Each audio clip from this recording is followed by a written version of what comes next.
जय जय श्री चैतन्य जय नित्यानंद। जय जय श्री चैतन्य जय नित्यानंद।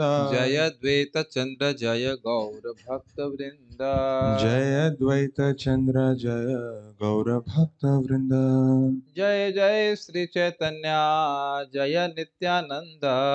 जय जय श्री चैतन्य जय नित्यानंद। जय द्वैत चंद्र जय गौर भक्त वृंद। जय द्वैत चंद्र जय गौर भक्त वृंद। जय जय श्री चैतन्य जय नित्यानंद। जय जय श्री चैतन्य जय नित्यानंद। जय द्वैत चंद्र जय गौर भक्त वृंद। जय द्वैत चंद्र जय गौर भक्त वृंद। Okay, let's start. हम लोग चैतन्य चरितामृत से पढ़ रहे हैं और हम लोग क्या सुने थे अभी तक? बाल लीला के बारे में सुन रहे थे और उनका श्लोक था, नामकरण करने के लिए आए थे नीलांबर चक्रवर्ती।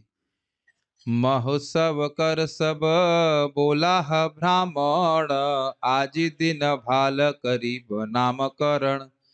तो महोत्सव करके सभी ब्राह्मणों को बुलाओ, आज के दिन हम लोग नामकरण संस्कार करेंगे। निमाई का नामकरण ऑफिशियली, ऐसे तो निमाई नाम दे दिया था सीता ठाकुरानी ने। सर्वलोकेर करीबे इहा धारण पोषण, विश्वम्बर नामिहार एत कारण। पूरे सभी लोगों का ये को धारण करने वाला होगा और पोषण करने वाला होगा, इसलिए इस जगत में इसका नाम विश्वम्भर होगा। इस कारण से यह बालक भविष्य में सारे जगत की रक्षा और पालन करेगा, इसलिए इसे विश्वम्भर नाम से पुकारा जाएगा। तात्पर्य, चैतन्य भागवत से भी पुष्टि होती है कि श्री चैतन्य महाप्रभु ने अपने जन्म से ही सारे जगत को शांति में बनाया। इस प्रकार भूतकाल में नारायण ने अपने वराह अवतार से इस पृथ्वी की रक्षा की थी। इस कलयुग में जगत की रक्षा करने और पालन करने के ही कारण चैतन्य महाप्रभु विश्वम्भर कहलाते हैं, जिसका अर्थ ही है जो सारे विश्व का भरण या पालन करे। 500 वर्ष पूर्व जब श्री चैतन्य महाप्रभु विद्यमान थे, तब उन्होंने जो आंदोलन चलाया था वही फिर से सारे विश्व में प्रचारित किया जा रहा है और हमें इसके व्यवहारिक परिणाम देखने को मिल रहे हैं।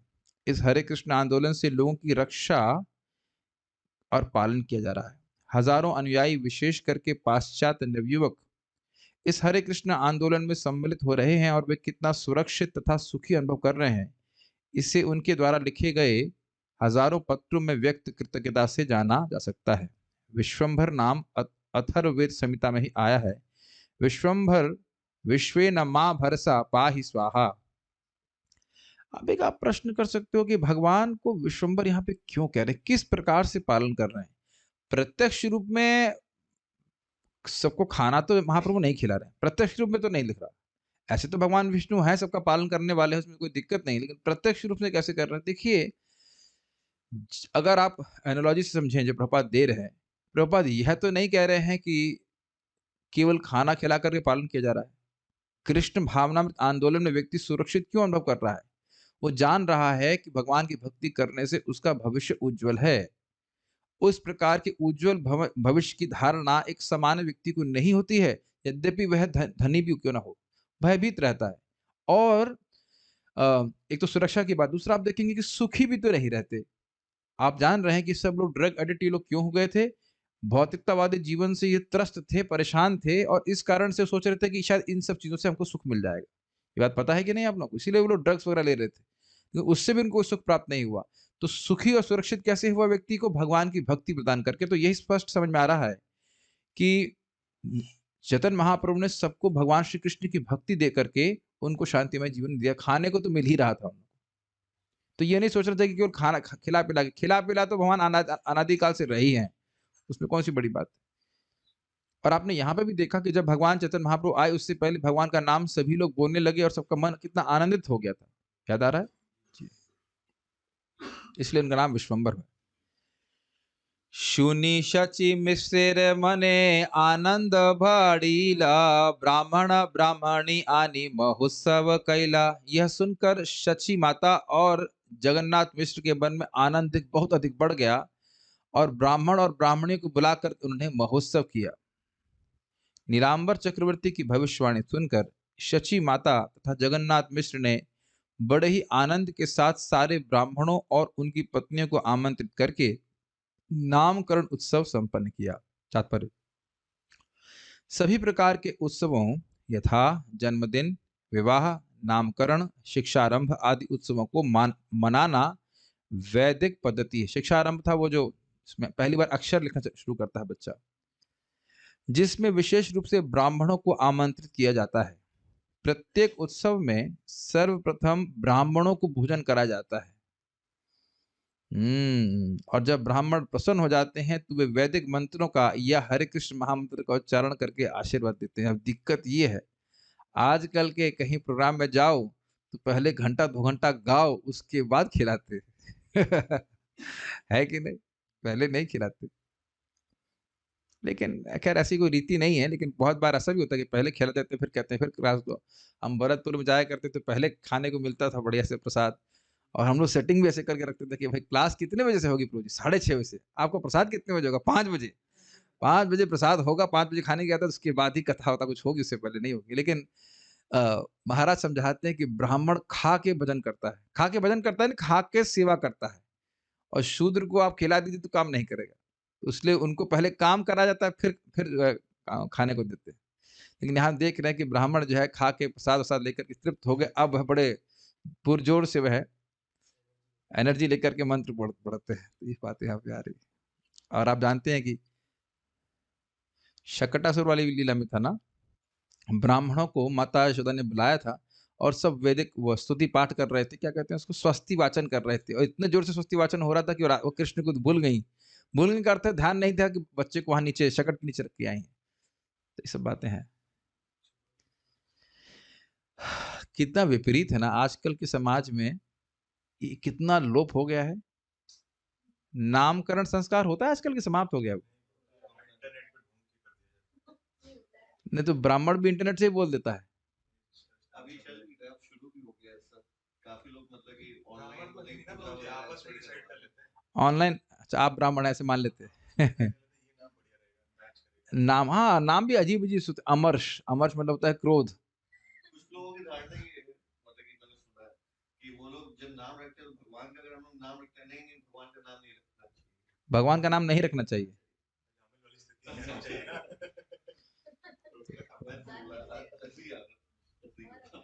और आजकल तो सब अंग्रेजी नाम रख देने लगे हैं। जॉन, मतलब जूली, हनी। हल्दी क्यों नहीं रखते? हल्दी, चीनी।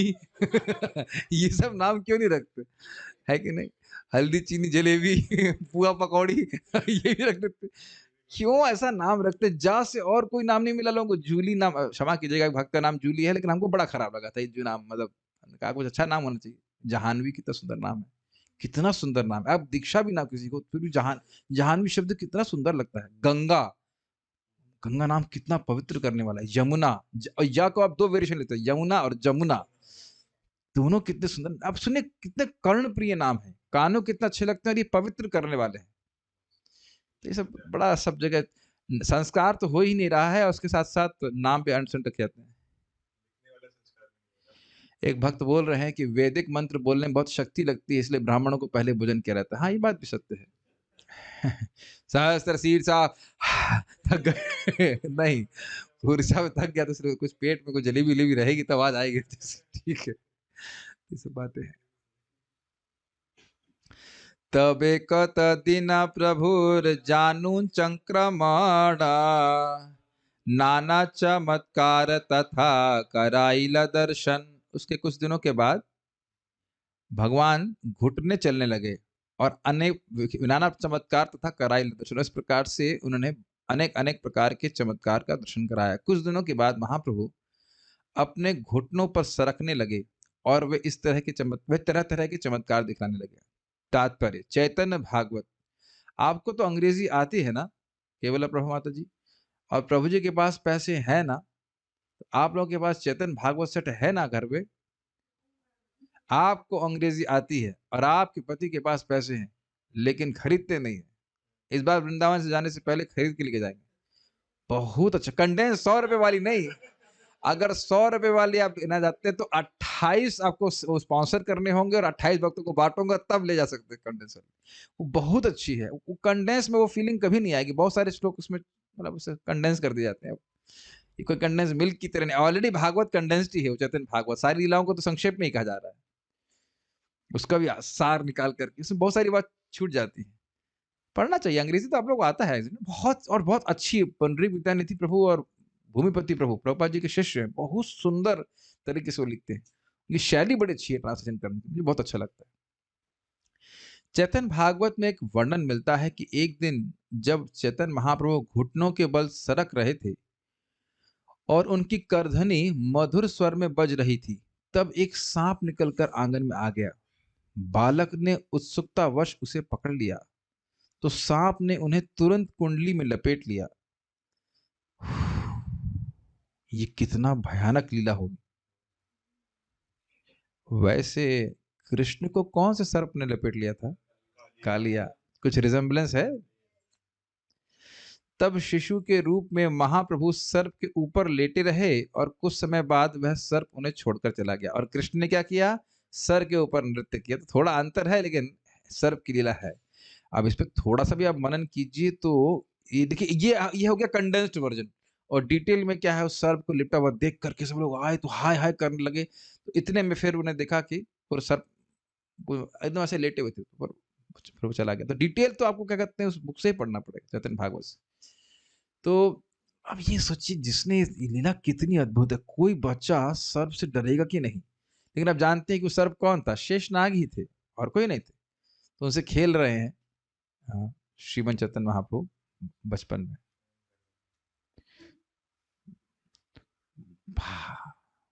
हम में से कोई भी छोटा बच्चा होता बहुत डरता। सर्प के ऊपर लेटे, अब आप लोग ये भी सोच रहे होंगे कि सर्प के ऊपर लेटे होंगे तो सर्प बेचारा पिस नहीं गया होगा। बच्चे का भी वजन होता है, और सर्प के ऊपर अगर सर्प के ऊपर हल्का सा पांव पड़ जाए तो तुरंत सर्प क्रोधित होकर के डसेगा। लेकिन आप जान रहे हैं कि सर्प यहाँ पे सेवा करने के लिए आए थे, तो उन पे लेटे। और वो सर्प भी दिव्य है, ऐसा नहीं कि पिस गए और क्रोधित हो जाए, ऐसा कुछ नहीं।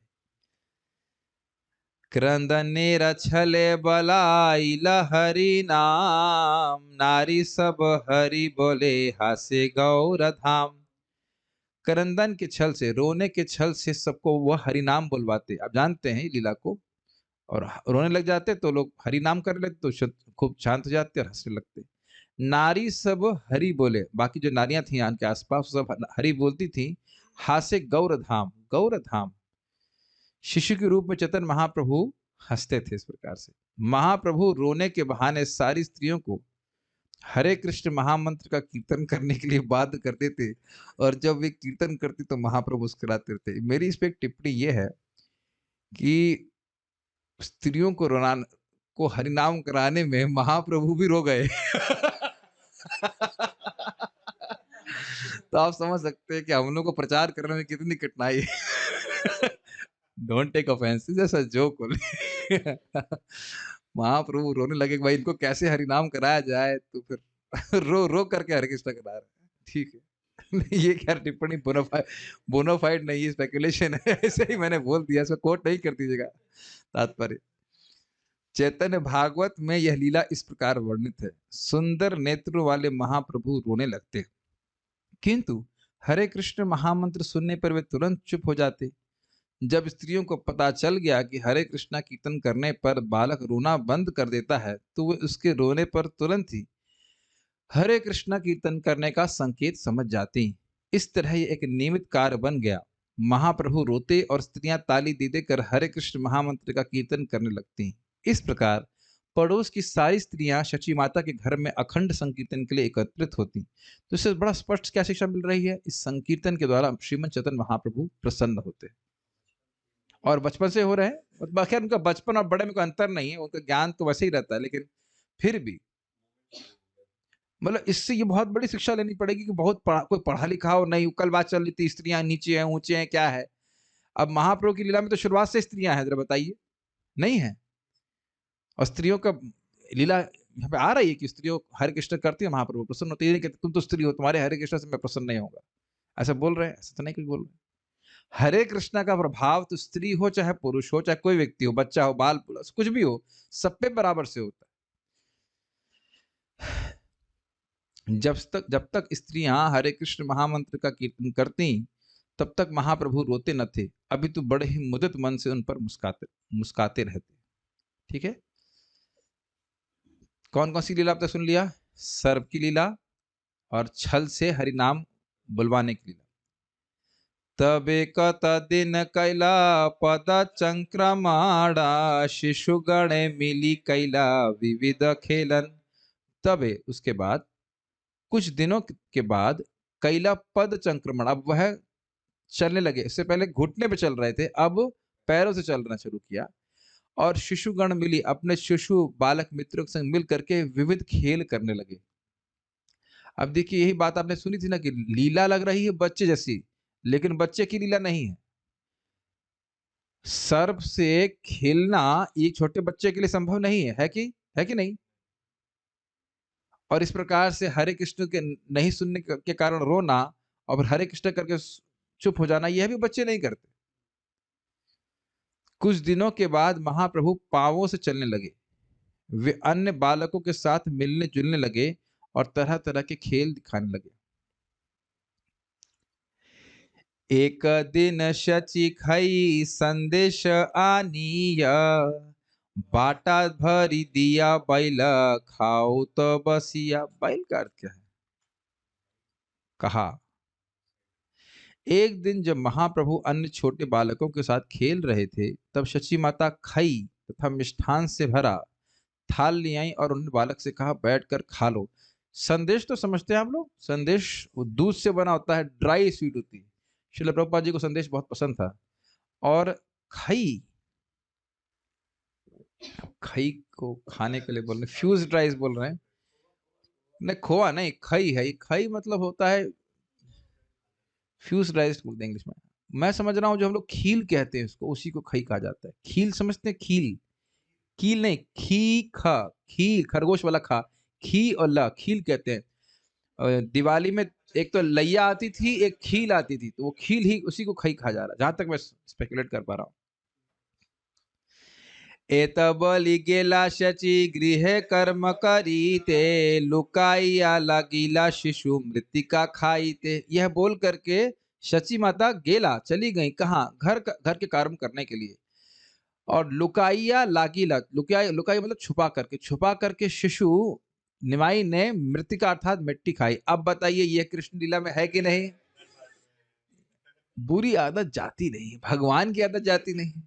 अब देखिए, कभी कभी भक्तों की बुरी आदत एक जन्म में सुधरती नहीं, तो भगवान की आदत तो जन्म जन्मांतर नहीं सुधर रही है।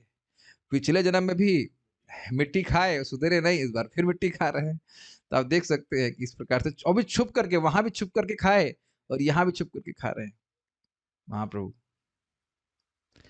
किंतु जब शची माता वापस जाकर गृह कार्यों में लग गई, तो बालक अपनी माता से छिपकर मिट्टी खाने लगा। देखी शची धाई आइला, करी हाय हाय, माटी काड़ी लैया कहे माटी के ना खाए। यह देखकर शची माता हड़बड़ी में यह क्या है चिल्लाती हुई लौट आई। उन्होंने महाप्रभु के हाथ से मिट्टी छीन ली और पूछा, इसे क्यों खा रहे हो? ये फोटो आप देख रहे हैं, गौरांग महाप्रभु या निमाई बालक इधर इसमें मिट्टी खा रहे हैं और उनको माता सची मना कर रही है। कांदिया बले न शिशु के ने कर रोष, तुम्ही माटी खाईते दिला मोरा की बादोष। रोते हुए बालक निमाई ने बोला, आप रोष क्यों कर रही हैं? क्यों आप केने करे रोष? आप क्यों क्रोध कर रही हो? तुम्ही माटी खाईते दिला, आपने भी तो मुझे मट्टी ही खाने के लिए दी थी। दिया क्या था? खई और संदेश, जो कि मिट्टी का रूपांतरण है। तो कह रहे, आपने भी तो मुझे मट्टी खाने के लिए दिया था, इसमें मेरा क्या दोष है? रोते हुए बालक ने अपनी माता से पूछा, आप नाराज क्यों होती हैं? आपने मिट्टी ही तो खाने के लिए मुझे दी है, इसमें मेरा क्या दोष है? अब उसको क्या क्या सपोर्ट कर रहे हैं। देखो, छोटा बच्चा कहाँ फिलॉसफी लेके जा रहा है। खई संदेश अन्नयते क माटी रविकार, एहो माटी से माटी के भेद विचार। खई और संदेश और ये अन्न इत्यादि है, यह सब जो कुछ भी है यह भी तो माटी का ही ट्रांसफॉर्मेशन, विकार मतलब रूपांतरण है। एहो माटी, ये और ये है, एहो माटी मतलब जो माटी खा रहा हूं ये मट्टी है, और सेह माटी जो आपने दिया है वह भी मट्टी है। की भेद विचार, इसमें क्या भेद है? मायावादी दर्शन बोल रहे हैं, जो कहते हैं कि सब कुछ एक है, ब्रह्म है। अब इसको देखिए, मायावाद भगवान के सिद्धांत को कैसे बैटिंग करती हैं माता सची। अब देखिएगा, खई संदेश, खई संदेश तथा अन्य सारे खाद्य पदार्थ मिट्टी के ही रूपांतर यानी विकार हैं। यह भी मिट्टी है और वह भी मिट्टी है, कृपया इस पर विचार करें, इनमें अंतर ही क्या है? माटी देह माटी भक्ष देख विचारी, अविचारे देह दोष की बलिते पारी। माटी देह, ये देह भी तो मट्टी है, माटी भक्ष जो खा रहा हूं पदार्थ वह भी मट्टी है। देख विचारी, और देख करके विचार कीजिए, अविचारे देह दोष, आप बिना विचार के मुझे दोष दे रहे हैं। की बोलीते पारे, मैं क्या कह सकता हूं? कि बलिते पारे, क्या मैं क्या कह सकता हूं? यह शरीर मिट्टी का विकार है और खाने की वस्तुएं यानी भक्ष भी मिट्टी के विकार हैं। कृपया इस पर विचार करें, आप बिना विचार के मुझे दोष दे रही हैं, मैं क्या कह सकता हूं? तात्पर्य, यह मायावाद दर्शन की व्याख्या है। मायावाद के प्रवर्तक तो महाप्रभु स्वयं है। लेकिन यार ये मजाक में कर रहे हैं, प्रवर्तक नहीं है, लेकिन यहाँ खाली विनोद में महाप्रभु कर रहे हैं, ठीक है। यह मायावाद दर्शन की व्याख्या है जिसमें सारी वस्तुओं को एक सा माना जाता है। आध्यात्मिक जीवन में खाना, सोना, मैथुन तथा अपनी रक्षा करना जैसी शरीर की आवश्यकताएं अनावश्यक होती हैं। कुछ सुनाई नहीं दे रहा है। जब मनुष्य आध्यात्मिक धरातल पर पहुंच जाता है तब शारीरिक आवश्यकताएं नहीं रह जाती हैं, और शारीरिक आवश्यकताओं से संबंधित कार्यों में आध्यात्मिक विचार की आवश्यकता नहीं रह जाती। दूसरे शब्दों में, जितने ही अधिक हम खाने, सोने, मैथुन तथा अपनी रक्षा करने में लगते हैं, उतने ही अधिक हम भौतिक कार्यकलापों में लिप्त होते हैं। पर इसको थोड़ा समझने का प्रयास कीजिए, ये बात समझनी बहुत जरूरी है। जब हमारी शारीरिक चेतना होती है, दैहिक चेतना होती है, तब हमको ये चार कार्य बहुत महत्वपूर्ण लगते हैं। आप जानते हैं कि आचार्यगण 2 घंटा सो करके पूरा भजन करते थे, भक्ति करते थे। प्रभुपाद जी भी 2 ही घंटा सोया करते थे प्राय प्राय, और कभी कभी वह भी भूल जाते। तो इसको उदाहरण लोग कई बार देख चुके। अच्छा, दूसरा जिससे कहा है, हमारी एक मोटरसाइकिल है, उसकी शादी तो होना जरूरी है, और उन 2 मोटरसाइकिल से मिल करके एक और मोटरसाइकिल तो होना बहुत जरूरी है। क्या कभी कोई ऐसा सोचता है? दूसरी मोटरसाइकिल भी काफी पढ़ी लिखी हो, ये संभ्रांत कंपनी से बन के आई हो। समझ रहे मेरी बात? कितना व्यक्ति चिंता करता है ना, ये क्या है? इसी पे आधारित है ना कि मैं शरीर हूं। नहीं तो आत्मा की शादी तो किसी से आत्मा से हो नहीं रही है, स्वरूपता तो आप ऐसा कर नहीं सकते। तो शारीरिक धरातल पे व्यक्ति है, इसलिए उसकी चेतना को देख करके सारी व्यवस्था की गई। ये आत्मा का स्वरूप नहीं है। सोना हो गया, खाना देखिए, हम सब जानते हैं इंक्लूडिंग द लेक्चर गिवर कि आधा पेट खाना चाहिए। ये कितने लोगों को ये बात पता नहीं थी? आपको नहीं पता थी? तो अब आज पता चल गई। ठीक है, आधा पेट खाना चाहिए, 25% हवा के लिए, 25% पानी के लिए। यहाँ कोई भक्त है जिसको ये बात नहीं पता हो? आज पता चल गया आपको क्यों मैं इस क्लास में आया। और जब हम प्रसाद पाना शुरू करते हैं तो लगता है आधा पेट मेरा, आधा पेट बगल वाले का, आधा पेट उधर लेफ्ट वाले का, सामने वाले का, आधा, कम से कम 3 पेट तो खाऊंगा। आधा पेट ही खा रहा हूँ, अपना भी आधा पेट, बगल वाले का भी, और उसके वाले का भी, सामने वाले का। कौन देखता है? एक जलेबी, मन बोल, हमारे महाराज बोल रहे थे, मन कह रहा है जलेबी लाओ, पेट कह रहा है नहीं, मन कह रहा है चुप करो। मुझको पेट कहता है तुमने सुना नहीं, अत्याहार प्रयास, चुप करो। मन कहता है चुप करो, मुझे फिलॉसफी मत बताओ, मैं सारी फिलॉसफी जानता हूं और सारे श्लोक कोट कर सकता हूं, तो मुझे सिखाओगे? तो ये देख रहे दही चेतना कैसे आ जाती है यद्यपि प्रसाद ही है, लेकिन फिर भी अब जब जलेबी सपोड़ रहा है व्यक्ति, सपोड़ना कहते हैं ना, खूब सारा खा रहा है, तब तो याद भी नहीं रहता कि प्रसाद है नहीं है। दही दनादन दना जलेबी खाता, और उसके बाद देखना अचार और ये पता नहीं क्या क्या हम लोग खाते हैं। कुछ उस समय कुछ याद नहीं रहता है, वो तो क्लास के समय याद आता है कि हाँ अरे भाई। लेकिन बात ये है कि जैसे जैसे व्यक्ति की भक्ति बढ़ती है, स्वाभाविक रूप से खाना, सोना, मैथुन और अपनी रक्षा करने आदि की आवश्यकताएं उसको अनावश्यक ही लगती हैं। वो डिस्ट्रैक्शन लगती है, शरीर चलाने के लिए तो कुछ ना कुछ करना ही पड़ता है।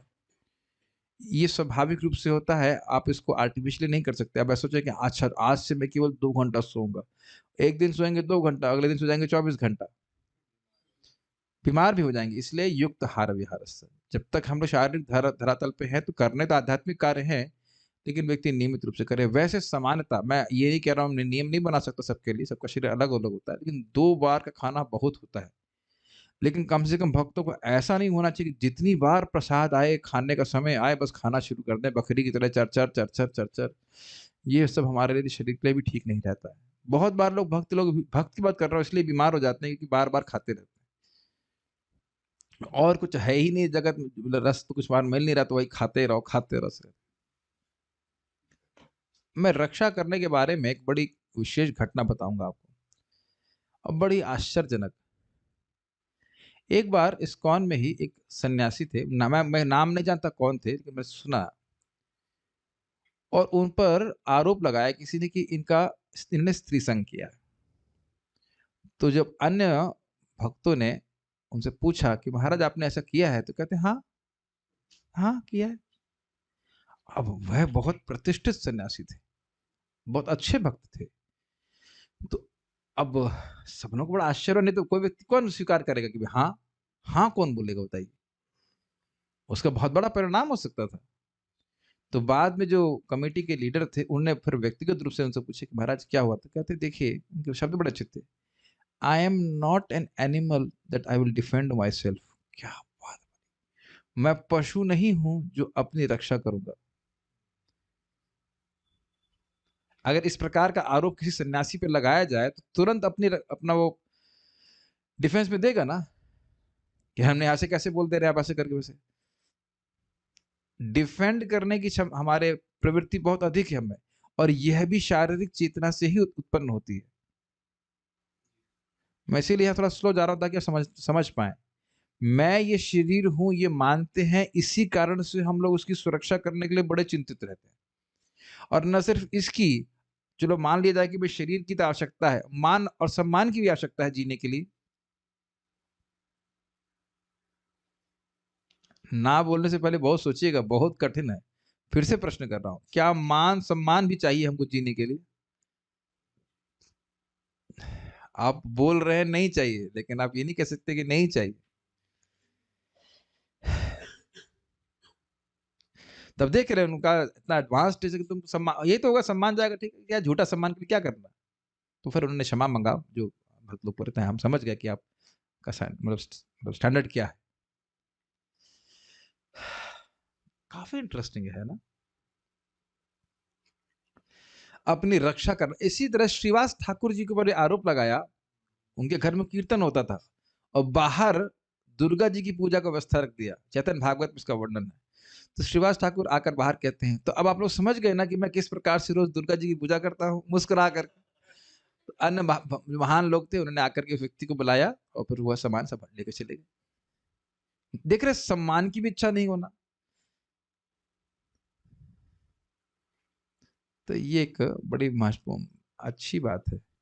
तो जितना व्यक्ति आध्यात्मिक धरातल पे आगे बढ़ेगा, देखिए पॉइंट क्या है कि इसको हम आर्टिफिशियली इमिटेट नहीं कर सकते। जो व्यक्ति जिस चेतना पे, उसके अनुसार से कार्य करना पड़ेगा, उससे ऊपर वो कार्य नहीं कर सकता है। लेकिन धीरे धीरे जैसे व्यक्ति आध्यात्मिक प्रगति करेगा, स्वाभाविक रूप से इन वृत्तियों से वह मुक्त होता चला जाएगा। ये टेस्ट है कृष्ण भावना में।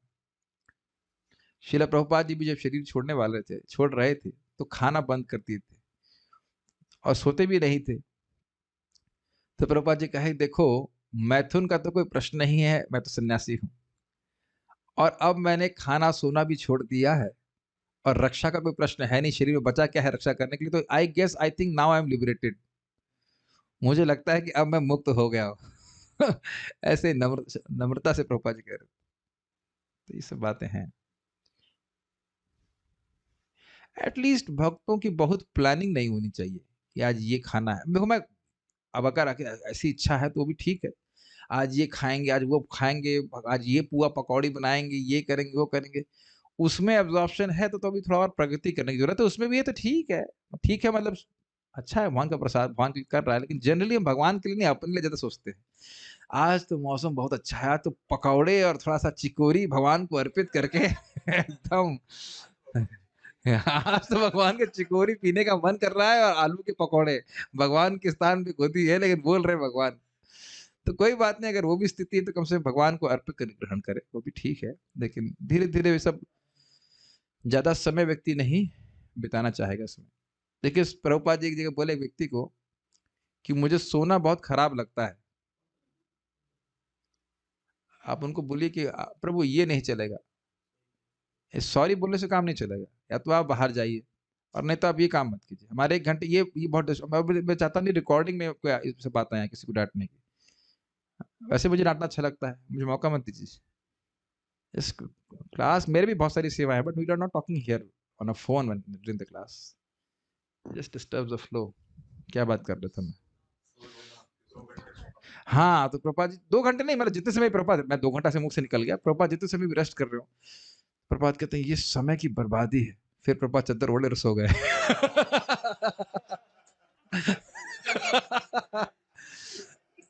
लेकिन बहुत सुंदर बात श्रील प्रभुपाद का कि जितना भी आहार, निद्रा, भय, मैथुन जो कुछ भी है, यह सब भगवान की भक्ति के लिए करना चाहिए। भाई सोएँगे नहीं तो बुद्धि कैसे चलेगी? भक्ति कैसे करेंगे? तो उस लिए सोना है। ये नहीं कि अब थोड़ा-सा बढ़िया से सोया जाए, तान करके 8 बजे तक 9 बजे तक सो रहा है, फिर ये है इसका मानव जीवन नहीं है। एक और इंटरेस्टिंग बात इसमें चक्रवर्ती पाद कहते हैं कि इस जगत में व्यक्ति सुबह उठता है, स्नान करता है, कपड़े पहनता है अच्छे से, किस लिए? अपना बिज़नेस करने के लिए।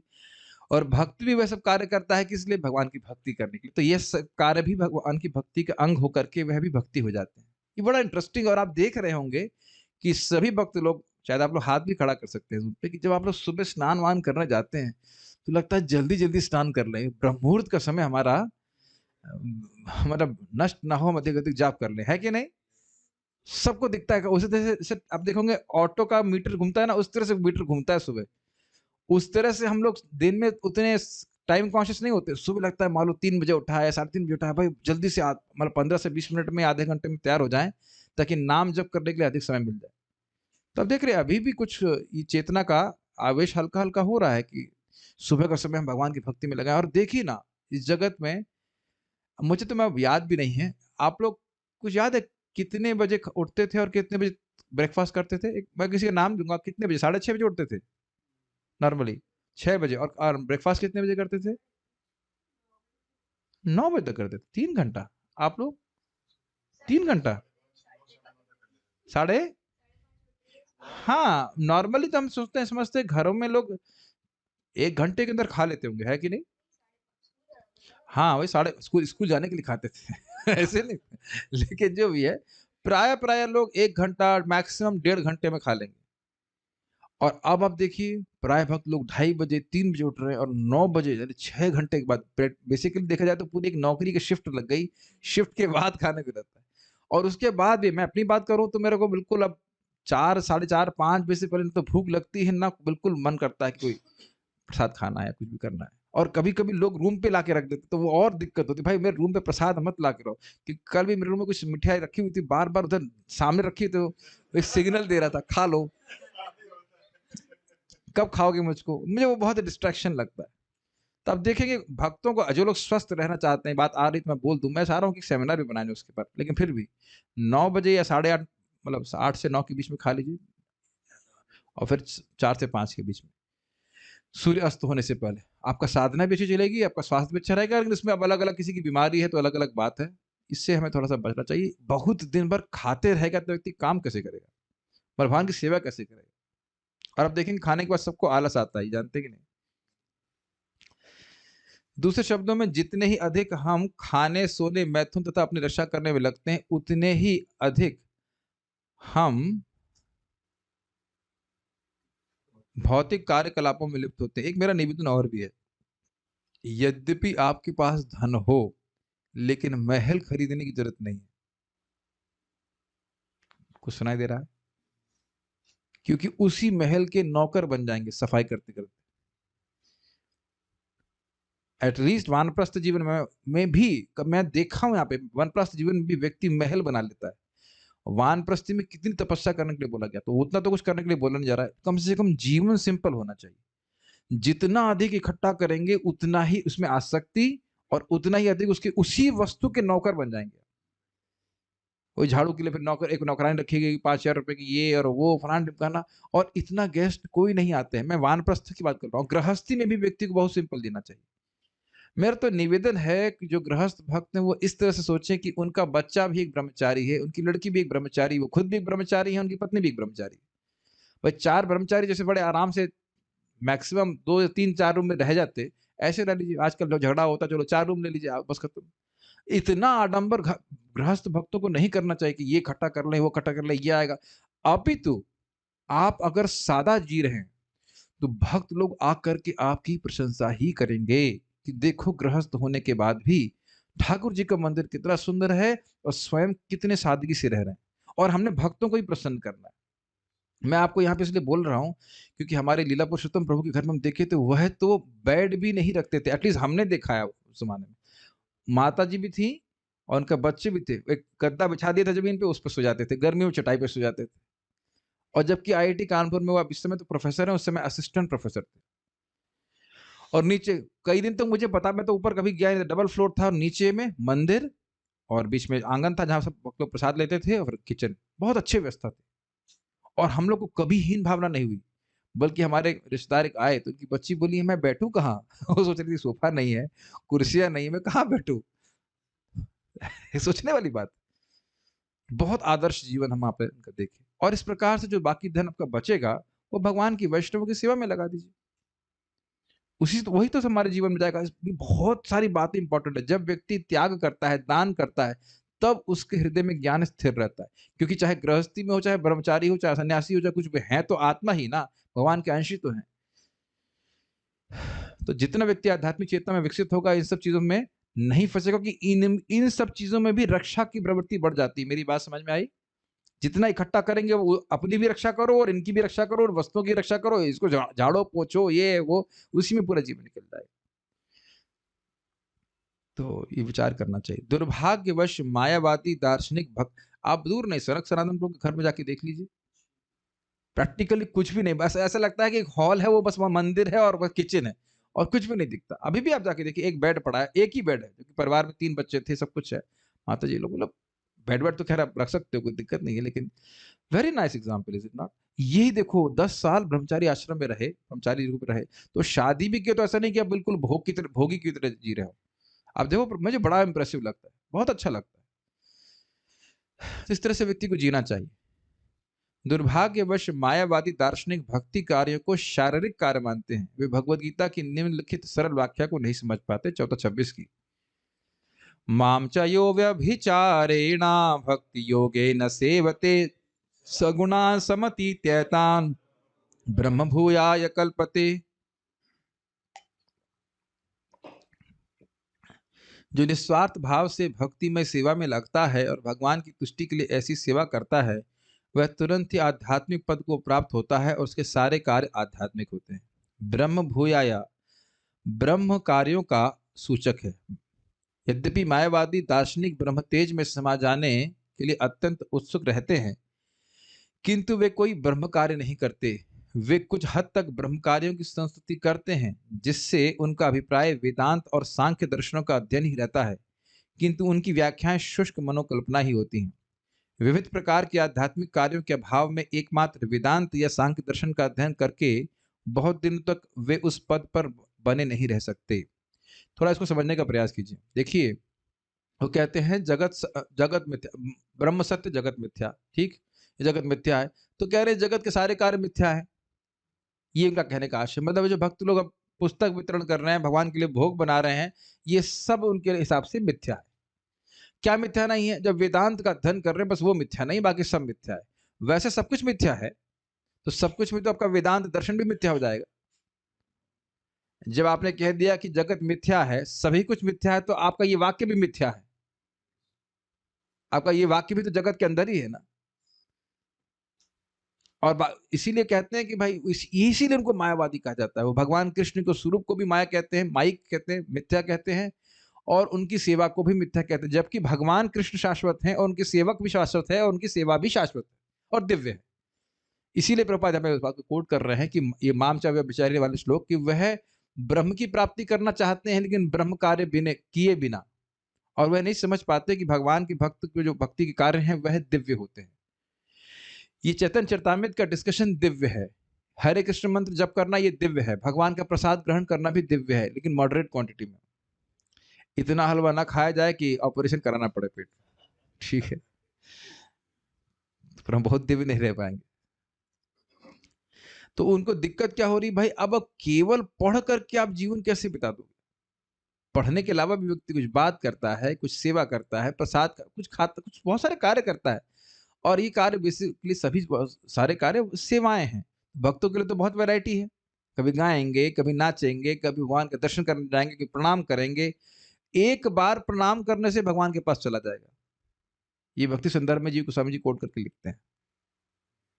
तो जब बारंबार प्रणाम करेगा तो आप समझ रहे हैं कि भक्तों के पास बहुत सारे कार्य हैं करने के लिए। अब ये क्लास समाप्त हो जाएगी, आप कुछ पढ़ सकते हैं, जप कर सकते हैं, वहां के लिए कुछ खाना बना सकते हैं, और भी बहुत सारे कार्य कर सकते हैं, लेकिन इस प्रकार के ब्रह्म कार्यों की जानकारी उनको नहीं है। जीव स्वभाव से ही आनंद भोगने का इच्छुक होता है, जैसे कि वेदांत सूत्र में कहा गया है, आनंदमय भ्यासात। भक्ति सेवा में, भक्तिमय सेवा में सभी कार्य विविधता एवं आनंद से पूर्ण होते हैं। यानी कि भक्ति जो नवदा भक्ति है, उसके किसी भी अंग का अनुशीलन कर रहे हैं, आप भगवान की भक्ति की अंतरंगा शक्ति की वृत्ति का संपर्क कर रहे हैं। बेसिकली अंतरंगा शक्ति का कि अंतर्गत आ रहा है, तो अंतरंगा शक्ति आनंद देने वाली है, व्यक्ति को सुख मिलता है। जैसा कि भगवत गीता में कहा गया है, सारे भक्ति कार्यों को करना आसान है, सुसुखम कर तुम, और वे शाश्वत तथा आध्यात्मिक हैं, अव्ययम। जरा समझिएगा कि क्यों आसान है। आसान इसलिए है कि भक्ति में हम कुछ नया कार्य नहीं करते। क्या हम दिन में बात नहीं करते थे? भक्ति में आने से पहले करते थे, यहाँ भी तो बात कर रहे हैं। क्या हम कुछ गाते नहीं थे? तो यहाँ भी गाते हरे कृष्ण मंत्र। भक्ति का ऐसा कौन सा कार्य है जो आप सामान्य जगत में नहीं करते थे? कहते थे नहीं प्रभु जी जप नहीं करते थे। अरे जप भी करते थे, बहुत ही। मान लो आप भगवान का नाम उच्चारण नहीं करते थे, किसी हीरो का नाम बार बार बोलते रहते थे, और बारंबार का बोलते थे। ऐसा नहीं कि एक बार दो बार, गलत तो नहीं कह रहे हैं। हीरोइन बोलते, हीरोइनों का, हीरो का, या फिर नेताओं का। हमारा नेता कैसा हो, डैश डैश जैसा हो, हमारा नेता कैसा हो, नरक ले जाना जैसा हो। बारंबार बोलते थे कि नहीं? एक ही व्यक्ति के नाम को बारंबार कहा जा रहा है कि नहीं कहा जा रहा है?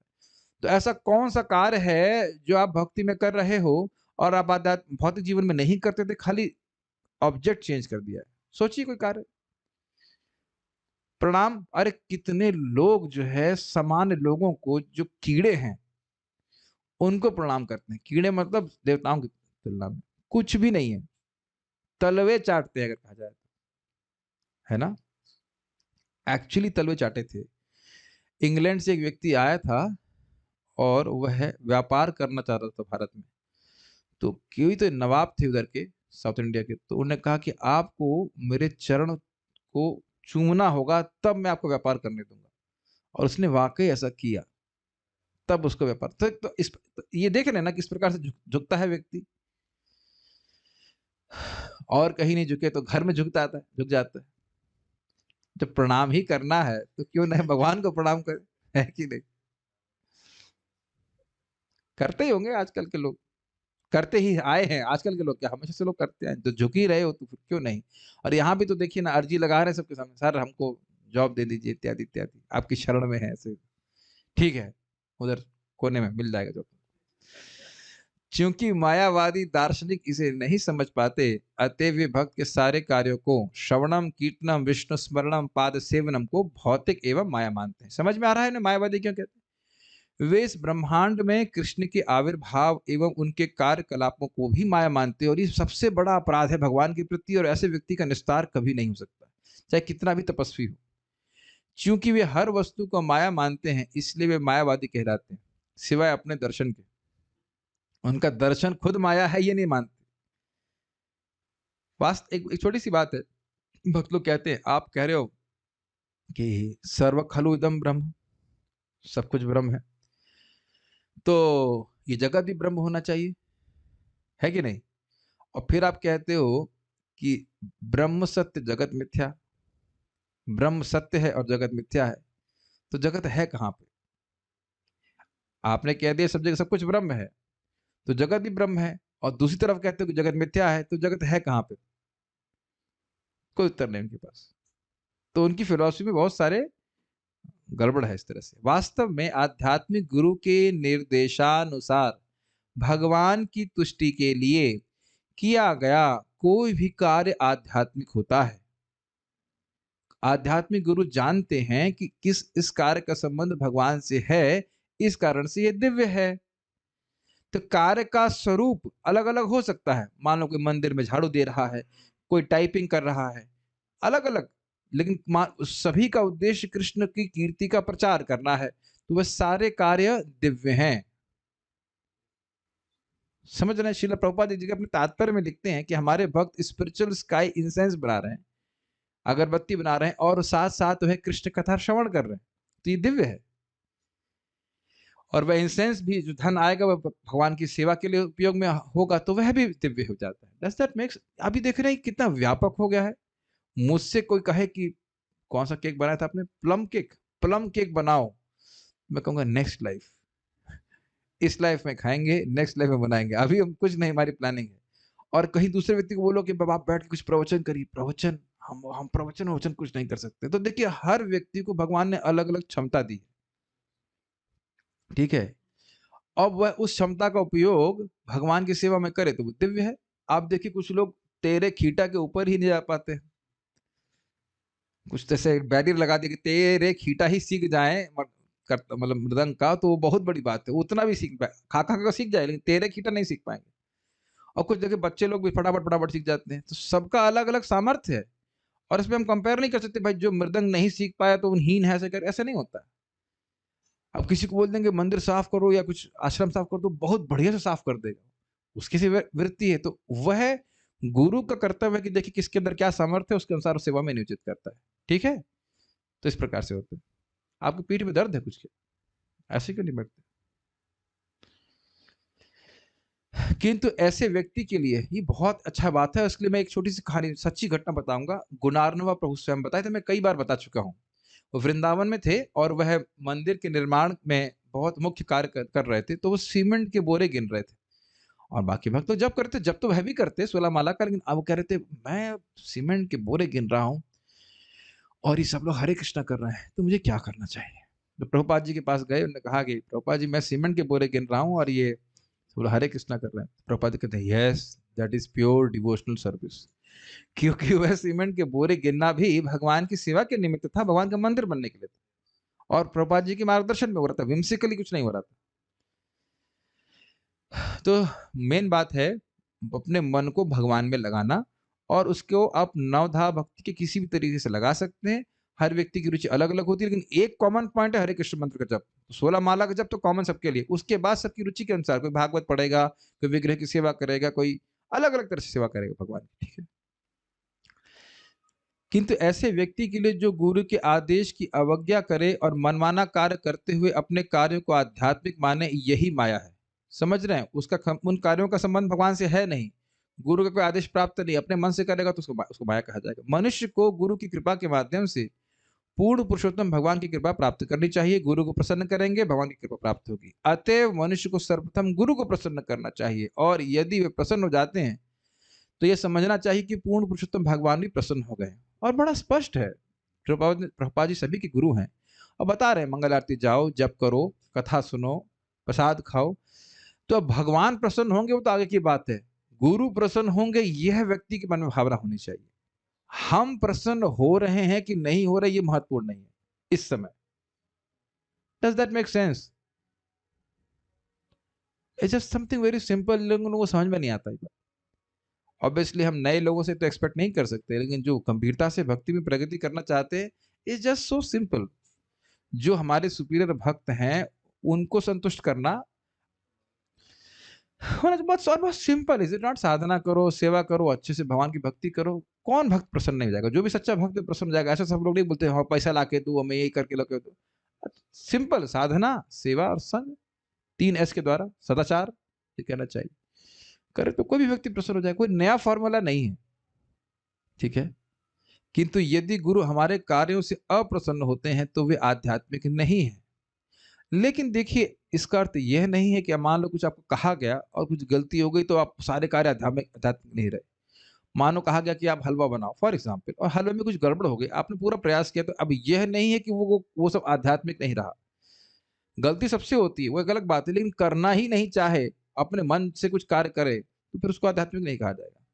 श्री विश्वनाथ चक्रवर्ती ठाकुर इसी की पुष्टि करते हैं, यस्य प्रसादात भगवत प्रसादो यस्य प्रसादान न गति कुतोपि।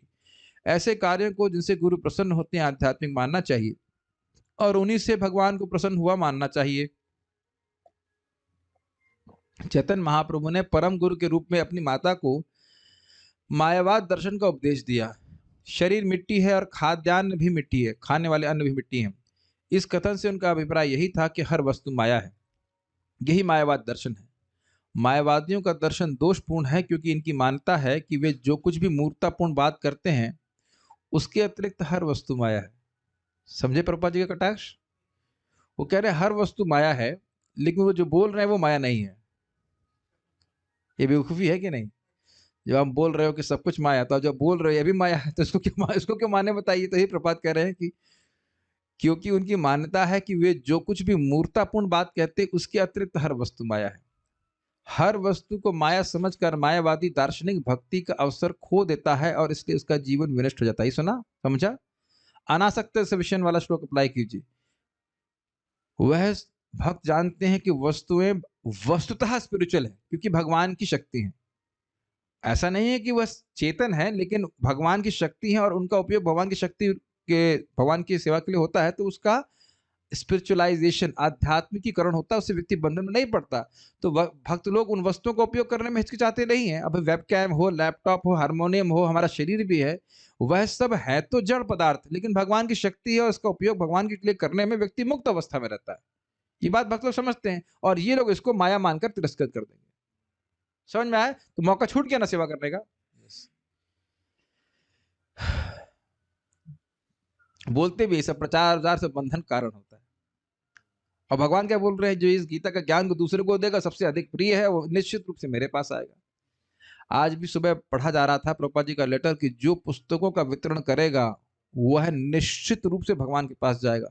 और इसकी कई डायमेंशन है। पुस्तकें देना, पुस्तकों को पढ़ाना, पुस्तकों को खोलने की मतलब मौका देना, ये बहुत सारा व्यापक स्तर है।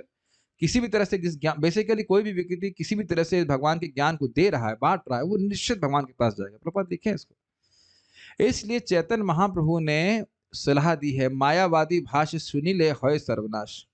जो मायावादी दर्शन को स्वीकार करता है उसकी उन्नति सदा के लिए रुक जाती है, जब तक उसका दिमाग ठीक नहीं होता। लेकिन हम शची माता का उत्तर सुन के ही रुकेंगे। अंतरे विस्मित शची बोली लाता हारे, माटी खाई ता ज्ञान योग के सिखाई ला तोरे। अंदर में बहुत विस्मित हुई शची माता को, भाई इतनी फिलॉसफी बच्चे को कैसे आ गई? और बली लता हारे, और उनको बोलने लगी निमाई को, माटी खाई ते, माटी खानी चाहिए, ज्ञान योग केशी खाई ले तोरे, यह ज्ञान योग तुमको कौन सिखा दिया?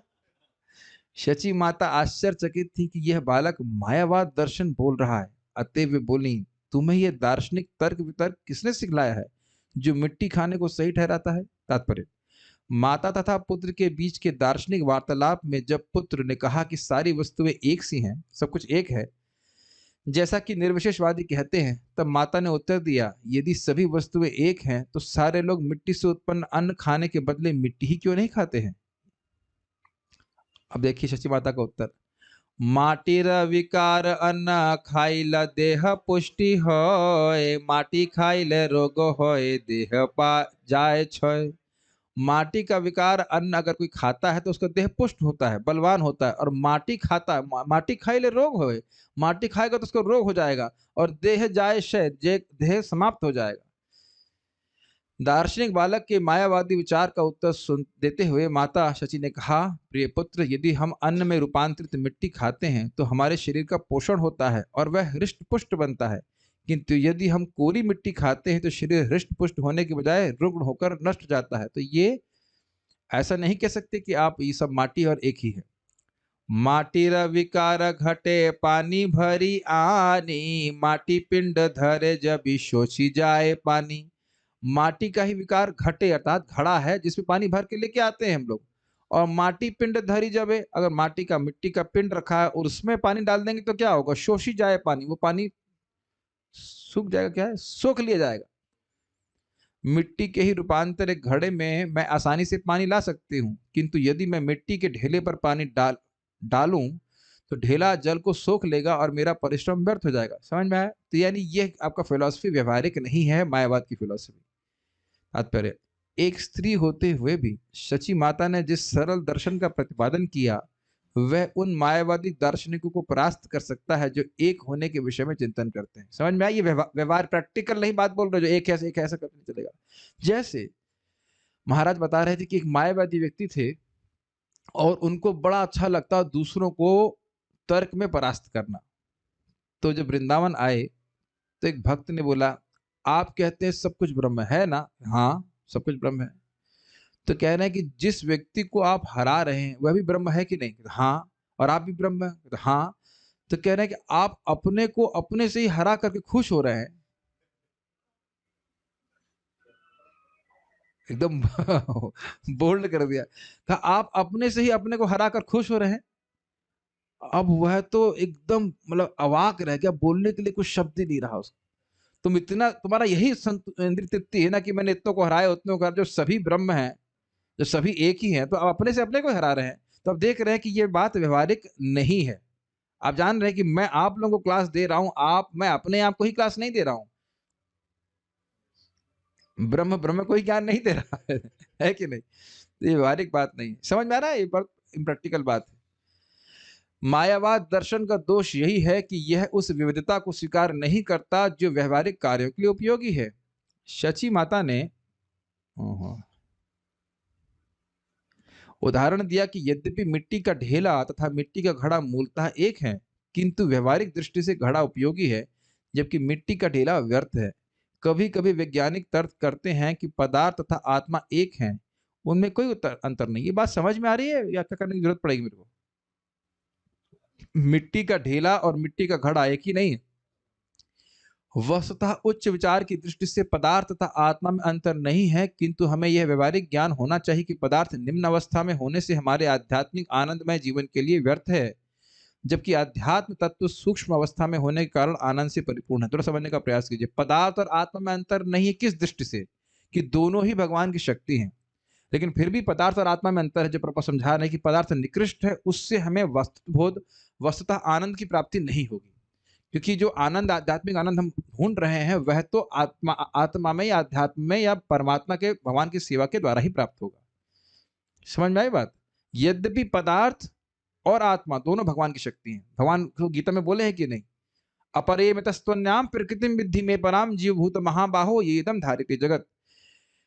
भूमिरापो नलो वायु खम मनो बुद्धि रेवचा अहंकार में भिन्ना प्रकृति श्रद्धा। तो ये जो 8 धातुएं हैं भूमि इत्यादि, यह मेरी भिन्न प्रकृति है और इनसे अलग मेरी दूसरी प्रकृति है जीवात्मा। दोनों ही प्रकृतियां इस दृष्टि से सेम है, लेकिन उन दोनों में बहुत अंतर है।